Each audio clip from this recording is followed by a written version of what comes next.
This is Simple Machines Lesson 5, Levers. In this lesson, students are going to be exploring the simple machine of a lever. To do so, students are going to need their simple machine stands. Instead of the side with the screws in it, just the side with the single peg.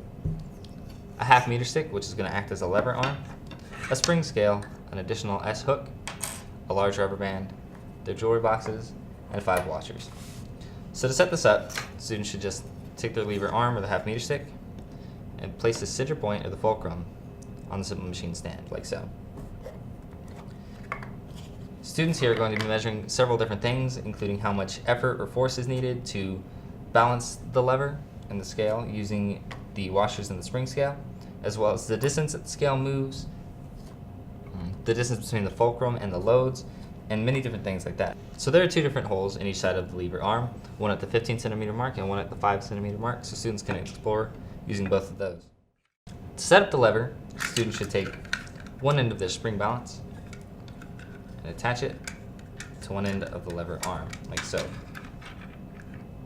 Students should then place the correct amount of washers for that repetition of the experiment in the box. Secure the box with a large rubber band. Use the S-hook to attach the rubber band to the other side of the lever arm,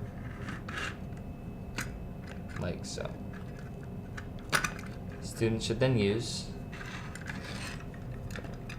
another ruler, or if need be, another lever arm, to measure the amount of distance it takes for one end of the scale to move. They can also take a reading off of the spring scale and just fill in the table that they have in their student workbook.